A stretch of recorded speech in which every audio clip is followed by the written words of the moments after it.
So we can go ahead and get started. This is the Database Scaling Working Group. Today is April 19th.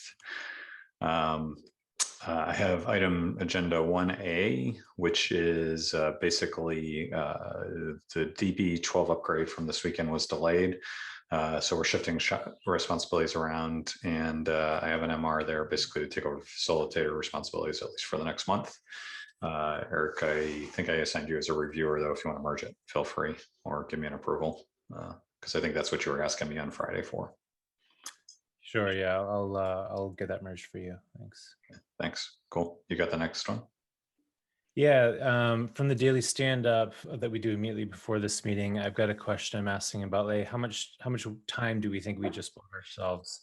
The consensus right now is I feel like about 6 months, or October 15th. We're sort of out of database capacity again. So we have some ways to update that estimate, but really, time for analysis is kind of done, and we have to go with our best guess and make sure we focus the majority of ourselves on execution. So it feels like we should be launching the first aspect of sharding by the end of this upcoming quarter, which means July 31st. And that could mean a number of different things. We have to figure that out as quickly as possible. It could be a sharding shim that is aware of only one shard, but does no harm, and then would allow us to immediately shard after. It might be something that relieves some pressure off the namespaces table or something. But it feels like that's a ambitious date to shoot for. And then working back from that, the question would be, could we actually pick our sharding key, by May 1st? Meaning like really hustle, do whatever analysis we need to do, and have our plan, and spend all of Q2 actually executing on that plan, which I know is ambitious. That would be my sort of proposal, working back from that July 31st date.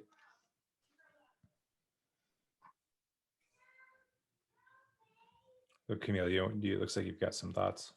Yes, I guess I think I mentioned a few things. I just see like two main ways of like how we can approach our database scalability problem. I'm just not sure like which one of those is easier and faster to execute. I mean, ultimately, like we likely need both of them to be implemented.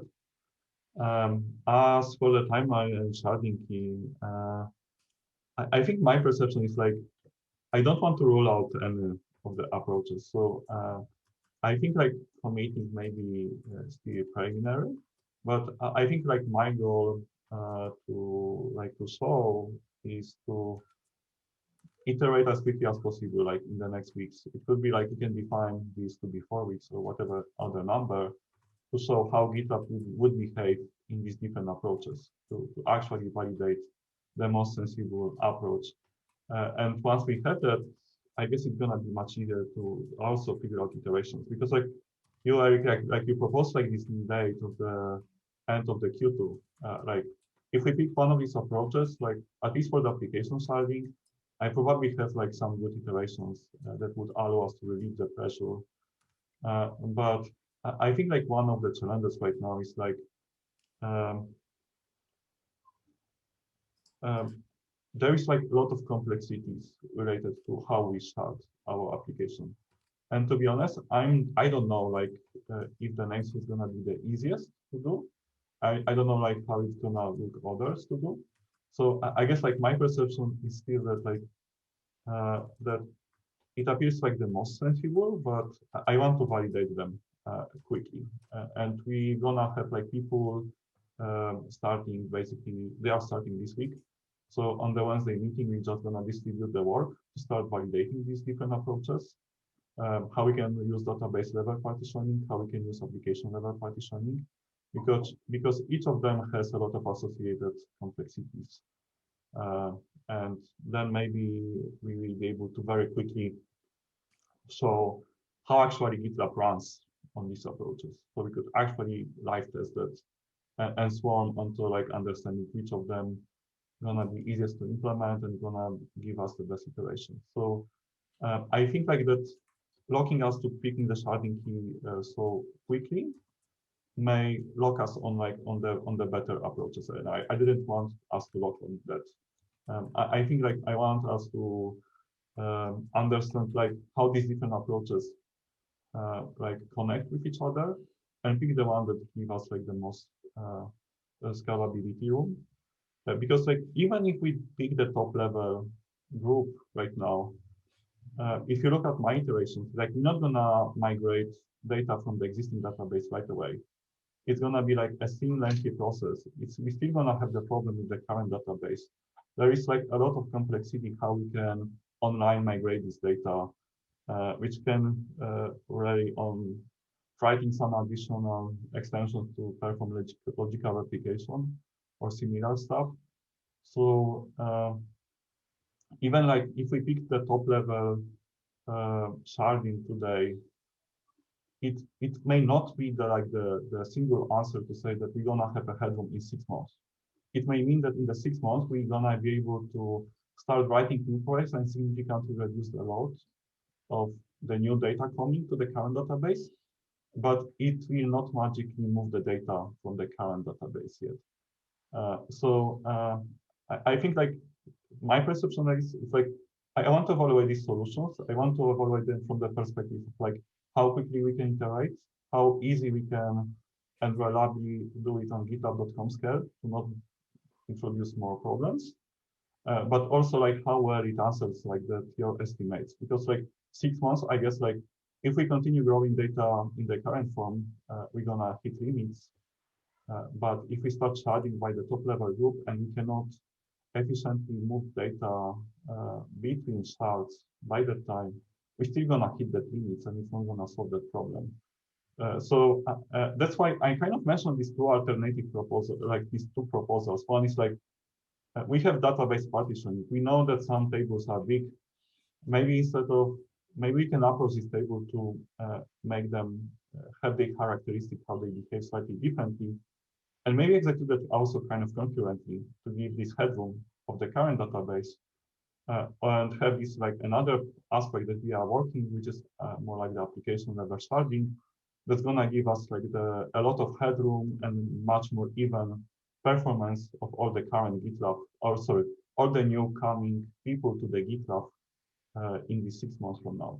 So my perception is like it's very likely that there is no like single solution for that problem.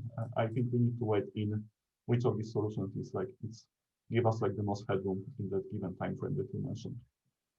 So I think the counter argument is one, we can't allow like analysis and execution to kind of go past that date where we think we're going to run out of capacity. So we can base the schedule off of like what we think the most responsible way to make the decision is. But at the end of the day, we have to fit this in the time box. So there has to be a solvable solution that fits in the time and resources and people we have available. Two, the outside feedback we've got from like Postgres AI is, we have in our glossary functional decomposition and sharding. They say the big companies they work with do both. Just pick one and do it as quickly as possible. And if it's about plan A versus B, if both are better than where we are today, then pick one and do it. And maybe we need to do the other plan after the fact. But I can't allow the scenario where we analyze and we wait and we delay and we run out of capacity again. So we need a bias for action. So if you can, I want to understand, Camille, like in the world you're putting forward, like what is the work back schedule? Like when do you think that decision is made and can be executed against? I'm open to seeing that. Okay, I'm hoping that we can really make this decision like in the next 4 weeks, basically, and stick to it, because I assume that it's gonna be enough time to find all the complexities of the tools that we need to do, and it's up to the reasonable understanding how the situation should look like. Going back to your question, I think it may be even like more sensible to do both of them at the single time, but I'm unsure like if we can do both of them with the same group. We cannot. But like the CI builds is like something that needs to be worked anyway by the CI team. So maybe like another aspect is like we know that both of them needs to be solved. We just don't know how urgently which one of them is more important. So maybe instead of like doing that in the sequence, maybe we should enforce this information, like enforce ourselves that we actually need to work on them right now. And then like we can, as part of the sharding group, focus on how we can chart maybe by the top level, but then the other group can focus how we can partition the current big data to make it more efficient on GitLab.com to actually give us more space on the current database. I also, sorry, this is Fabian.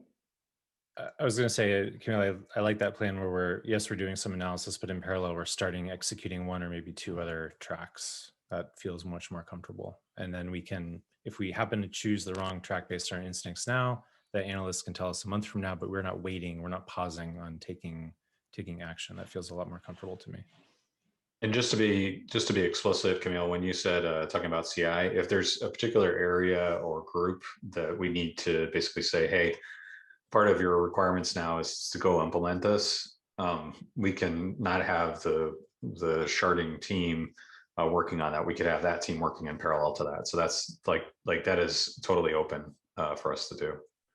So like if we need to define as an example. Yes, I think like we can much better define that, but I guess like even in the CI group, there is like big understanding of like the need for the partitioning data. So I think that they are very well aware of that. So I guess like the sooner we start, the faster like we're gonna have much more headroom. And I'm like my biggest worry about the application sharding, like I just see a lot of complexities. And I just worry that like we say that it's gonna reduce the pressure on the GitLab.com, that main database in the 6 months. It may reduce, but it's not gonna be something that is gonna be immediate because there's like always a lot of back and forth on moving data around to rebalance. And like rebalancing is like very important aspect to do. And it's really risky thing to do on the living database that is constantly being written to. So I think like with the application sharding, if this is the approach that we pick, we definitely can get to the point in the 6 months that very likely the new projects, like the new top level groups, will start be written to the new database. But it still doesn't resolve the problem of the current database and its sheer size. It's still not gonna go away. So whatever solution we take to make this problem smaller today during this time frame is gonna give us more headroom from both sides, basically. Thank you, Camille. I would like to add, this is Fabian, that I second what Camille has said, and I appreciate actually to the additional data from you, Eric, regarding the timelines and database headroom.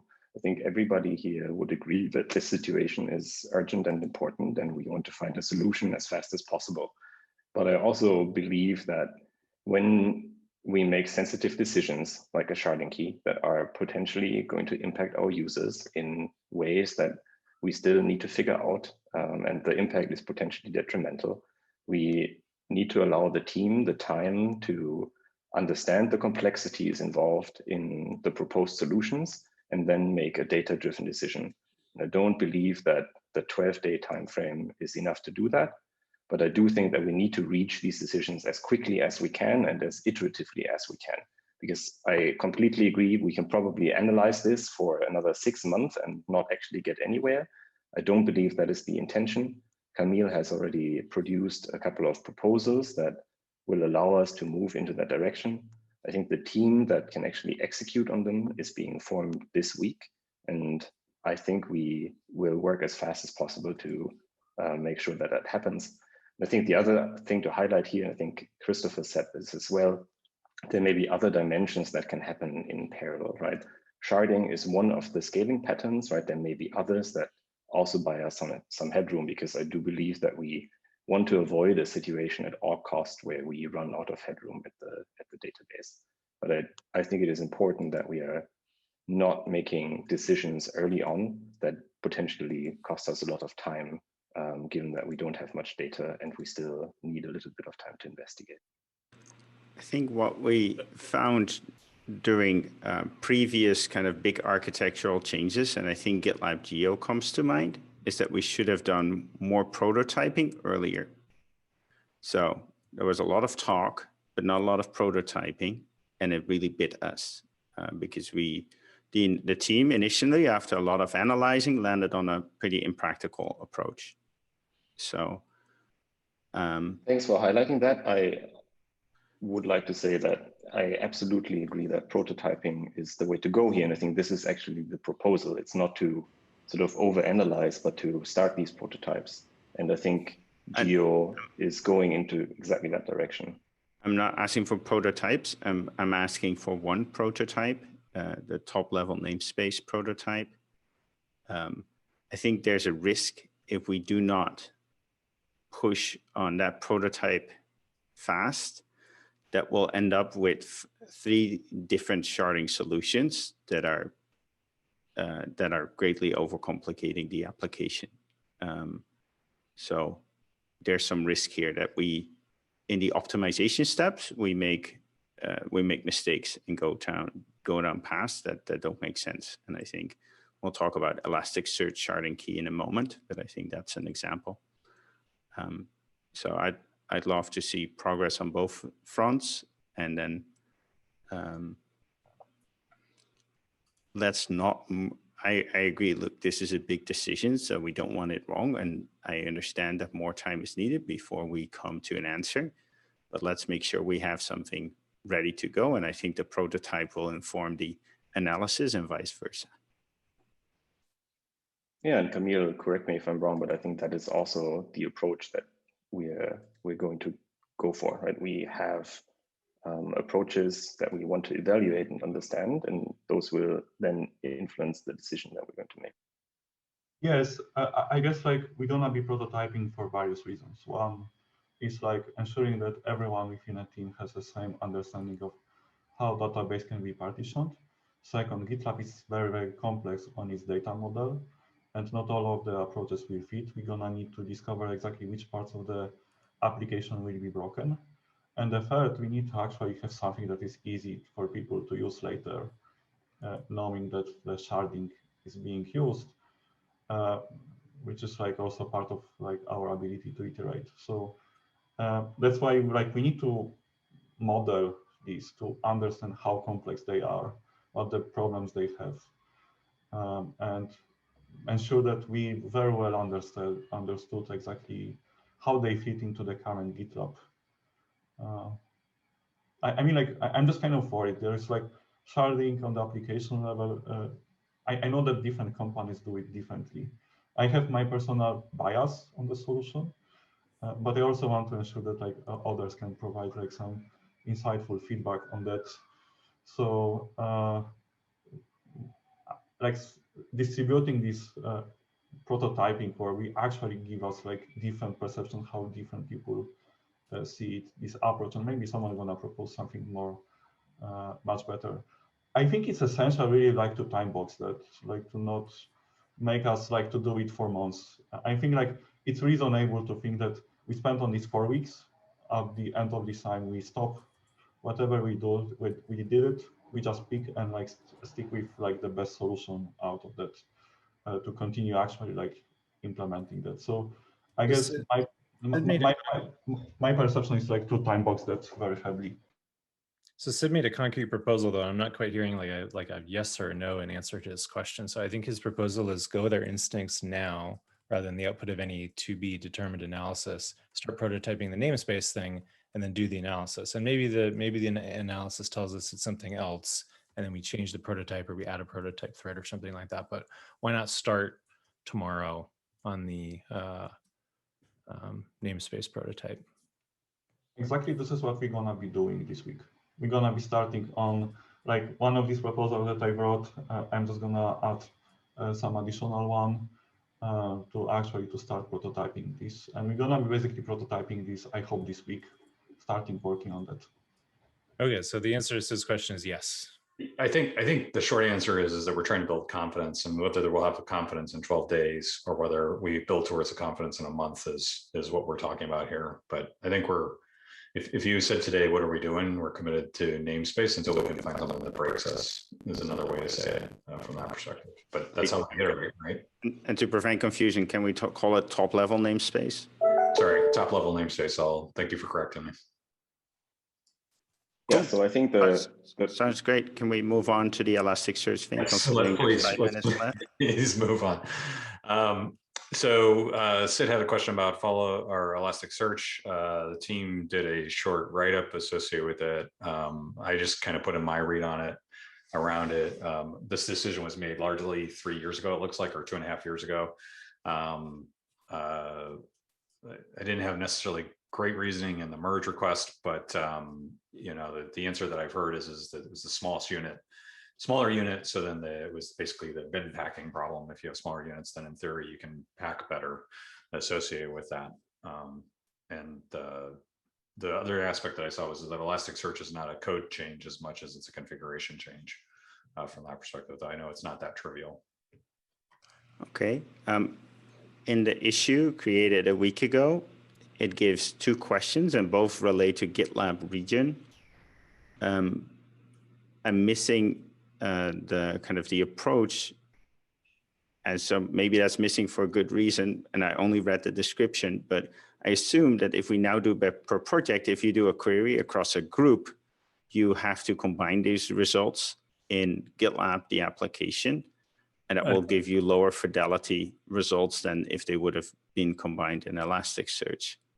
No, Sid, actually, I think the combination is done by Elasticsearch. It's just like reach to multiple shards, and Elasticsearch will combine the results. But when you reach out to multiple shards, it definitely will be slower than just reaching one shard.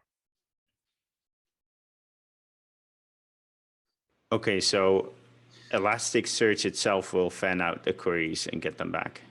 Correct. We don't do any kind of code changes related to the sharding approach that we use with Elasticsearch. It's done. Okay. So thanks for that's was my misunderstanding. There's good news. There's good news here. Is if we want to change it, in theory, it's less work. Though obviously lots of system implications and testing that you have to do associated with it. So that's not trivial work. But yeah, but it's also now suddenly a lot less important to change it, because I think. I understood this as sharding between Elasticsearch clusters, but I understand it now that it's sharding between Elasticsearch something else. See, it's to be clarified, now we only run one cluster. So if we are going to change to multiple cluster approach, then we have to do work on the application level. So now I think that topic is not new. You created that issue like 2 years ago, and the team. We also had a similar issue that created a few months back to investigating whether sharding per namespace will get our better search performance, especially on group level search. So the major concern, as Christopher mentioned here, is the sharding balance. So it may give us like better performance, but we have to measure it. It doesn't mean that we won't investigation, but I think it's just it's also depends on the planning and the priority with other tasks. Yeah, makes sense. Look, this is suddenly a lot less. Well, it's. I just retract my concerns. I'm fine with it. I thought we were sharding across multiple clusters. Yeah. That means we have like a really big cluster right now, right? Isn't that causing problems? Yeah. So we have been doing performance in different perspectives. For example, the ongoing performance that we have been doing right now is to split the data not by namespace but by the data type. Before we have everything in one single index. Now we split them in code, issues, merge request, nodes. So after we separated this, like if you do the let's say issue search, group level issue search. Still one cluster. Yeah, still one cluster, but the issue search, even on the group level, is much faster than before. And this, just like to code, this morning, we just have received feedback from one, I think it's a big customer. I don't name it because it's going to be a public recording. It says after they reindexed their whole cluster, it is working as expected. Search rates are fine, and latency is way better now, and everything points to healthy. So just an example of some good results from the recent performance improvements on the search. Okay, thanks for that. My misunderstanding, and then no need to reevaluate the sharding key or stuff like that. This is all fine. I didn't understand that the cluster was still on the same level. I thought they were separate clusters. Thanks. Thanks. So in the interest of time, I want to be respectful. I'm going to jump past what's been done because those I think are mostly to read. Eric, I want to get to your comment on 4C, just kind of organizationally. Did you want to move to a flat structure? Yeah, I noticed it last meeting and in past meetings when we have this highly opinionated agenda structure, inevitably something important doesn't quite fit into it, or things lead to discussion as they did today. And so I wonder if just a simple flat list and use the facilitator are free to determine what the most important stuff is we should be talking about. It tends to work a little bit better than trying to cram your thing in somewhere and we don't quite get to it later and whatnot. That works for me. Does anybody object? Okay, so we'll move to a flat structure and I'll make sure to organize it in a fashion that gets the most critical items, hopefully at the front though. Looking for feedback from Sid and Eric on if something needs to potentially be reorganized. And then I just want to cover what's happening next. As we mentioned, there's a kickoff. It's happening on Wednesday. Chen, I don't know whether it's worth doing, but it may be worth looking to see if we can potentially move it to tomorrow, just because we do have a Wednesday working group session, so it seems like it'd be better. And then the other question I had is it feels like the other thing we want to make sure that happens next is kind of our first prototype plans. And if, right now it's just namespace, then that's fine, but at least we have to list it. Though I think, Camille, when you're talking about prototype plans, you're also talking about time decay, which we also need to do as well, just from that perspective. That's kind of independent of the sharding discussion point. Does that sound reasonable, or folks have feedback? I'll try to see if we can move that sync meeting to tomorrow morning. Have a conflict with a database team meeting, but we can probably use the same time because they're both database related. And moving to a cadence, this meeting, the sync meeting, we are trying to explore some alternatives because the team is distributed. So we want to keep not slowing down the team by the sync meetings. So the cadence, we may stick to the current cadence, but we have other alternatives to work to collaborate. Cool. All right. Do you think at least having what we have so far in the prototype plans on Wednesday, just so that we can kind of articulate here are the plans? I think we can move the meeting to tomorrow and then start from there to lay out the plan. And the plan is clear today, as we want to prototype the shard by top level namespace. Okay, cool. All right. All right. I don't think there's anything else unless there's any other questions. All right. Thanks, everybody.